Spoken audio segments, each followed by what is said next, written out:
Now, घूम फिर के अभी बात जो है, it has become about only the Congress and the BJP. I would say at this point, members who are listening to this should actually say we are sick and tired of this nonsense. We'd like to actually have a discussion which goes beyond the BJP and the Congress. And we'd like to talk.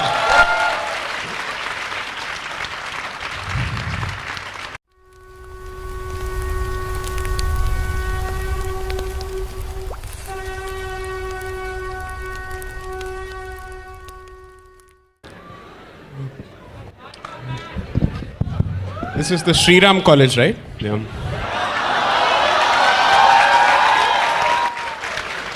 Jai Shri Ram. Right. So first of all, thanks to the organizers for putting together such a fantastic event and the audience for turning up in such brilliant numbers. As usual, I think the alleys have been converted, or the aisles have been converted into pathshalas. Thank you so very much. You know, I was wondering, I was just going through the email that was sent to us on the topic. The topic was, can Western narratives and Indian narratives, or Western media and Indian media coexist? If I were on the other side, I would have stuck to the topic.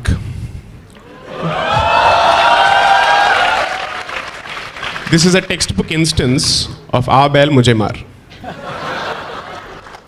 You've opened the Pandora's box by speaking about freedom of speech, when instead the topic was slightly different. Good. Can of worms has been opened, so let the floodgates open. Now we are being told that free speech in this country is almost on the verge of extinction. So Anand rightly pointed out the First Amendment to the Constitution. So I'll explain the backdrop to it. So Mr. Nehru seriously was interested in pushing his land reforms agenda. I am not on the question of whether it was right or wrong. I'm just saying that he had a certain policy initiative which he wanted pushed. You know who was actually raising the red flags to his initiative? The ones who raised the red flag always, the communists. Okay? So people like Romesh Thapar started writing against it. And there was active opposition to everything that he was doing. Courts were overturning his judgments, or rather his initiatives through judgments. So two consequences happened simultaneously around that particular period, which till date affect the Constitution. The first is the introduction of severe limitations on free speech. The second is the introduction of the 9th schedule to the Constitution, which effectively protects all those land reform legislations from any kind of constitutional challenge. Imagine an elected government in a democracy taking a policy decision and ensuring that that policy decision is immune from judicial review through a constitutional amendment for all time to come. And we are being taught democracy by the scions and descendants of this legacy. Second, today we are suddenly being told, oh, social media explosion is the reason for survival of free speech in this country. Otherwise, you see, free speech has been bought by mercantile interests and so on and so forth. Who introduced Section 66A to gag free speech on social media? Section 66A of the Information Technology Act was introduced by the UPA government with the broadest of possible restrictions on free speech, where even any kind of offense or hurt that is caused to sentiments immediately attracts the application of that particular section. This is what ultimately resulted in Shreya Singhal versus Union of India. The sad part, or the unfortunate part, or perhaps the cynical part of the reality is the BJP defended that particular provision in court when the matter was being heard, because by then the BJP had taken over. So what does this tell you ultimately? That the nature of power, regardless of which party is in power, is to appropriate as much space to it as possible and limit the scope for free speech. There is really no one in this hammam, I leave it at that, who is capable of saying, I'm clothed. Okay? So therefore, let's not take a moral high ground here. Let's be realistic about what is it that we want and what is it that is good in the interest of the public. Let's speak of that. Now let's talk about what's happening in the West, so on and so forth. I think the binary division between Western media and Indian media no longer exists, for a good reason. Because it's not a question of who's from the West and who's from India. It's a question for who's batting for Indian interests. That is what ultimately matters. Because there are several people, several journalists in the West who are willing to speak the truth about Bharat and who do not share the colonial cynicism of the rest of their Western compatriots.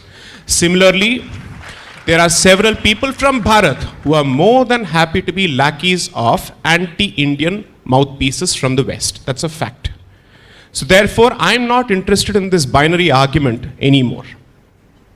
During COVID, there were several fantastic Twitter handles from the West which were actually reporting on the kind of measures that a country such as Bharat, the scale of its population, was undertaking to provide resources to its people, while people within were constantly pulling us down.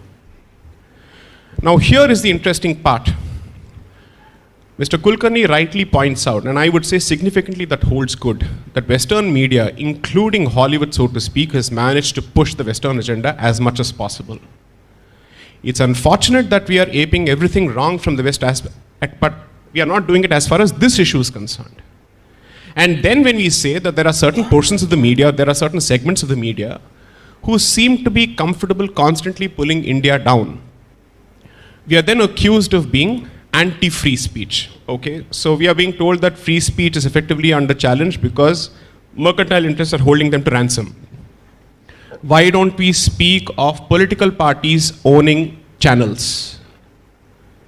In the South, business interests and media interests merge and they're controlled by parties. You want a standing example? The Sun Group owned by the DMK, which has been a partner not just to the Congress, but also to the BJP. Because after all, the Commerce Minister during Mr. Vajpayee's tenure, who was leading India in the Doha negotiations with respect to World Trade Organization, was Murasoli Maran from DMK. Neither party deemed it fit to crack down on the holding of media interests by political interests or political organizations. That has never happened. Why just the DMK? Jayalalitha also owned Jaya TV, which continues to be run by the ADMK. I would say it's much better for a mercantile interest to own, let's say, a media organization as opposed to a political interest, because there's a serious conflict of interest on both sides. That's a discussion that we don't seem to be having here. Now, ghoom phir ke abhi baat jo hai, it has become about only the Congress and the BJP. I would say at this point, members who are listening to this should actually say we are sick and tired of this nonsense. We'd like to actually have a discussion which goes beyond the BJP and the Congress. And we'd like to talk. Because until the cows come home, this battle will go on. But nevertheless, given the fact, the cow, of course, pun intended, given the fact that the Congress has been in power for a longer period of time, ask any student of constitutional law. Almost every decision on free speech involves a clampdown on free speech by Congress-ruled governments, either at the state or the center. So at the very least, the Congress must take a look at its own history before it starts pontificating to the rest. And you're certainly in no position to pontificate today. When all the information is out in the public domain through the social media, people have access to judgments, people have access to decisions, file noting, so on and so forth. You're in no position to pontificate. To ape him, 30 seconds. Yes? So I would only request you to ask yourself only one thing. Self-regulation in India is a non-existing word. It's a non-existing concept. There's not a single body that can be trusted to regulate itself. I say this as much of the judiciary when it comes to its collegium system, and I say this as much of the media. Now, on the point that Mr. Kulkarni raised, that the government is thinking of setting up a center which can crack down on fake news. The Press Guild does nothing. The Press Council of India does nothing. No action has been taken against any organization or any portal or, let's say, individual journalist for their direct role in, let's say, spreading or manufacturing fake news. What are we supposed to do? You can't go to a court asking for directions against a private party in a writ petition. So what do you do then? The government has the task. You know why? Because if fake news starts on WhatsApp, particularly in the context of riots or any kind of communal violence, so to speak, and let's assume that the trigger is a lie, It falls upon the government to have a mechanism to actually trace that lie back and also perhaps nip it at the bud. So if the government were to actually go against all kinds of news, that's a different issue. But to say that the government doesn't even have the right to go after fake news when self-regulation as a concept is completely failed in this country, I'm sorry to say, what are we really batting for? This is exactly what happens when you choose to go after every policy initiative merely because it's the BJP at the helm or the Congress at the helm without asking what is right and what is wrong.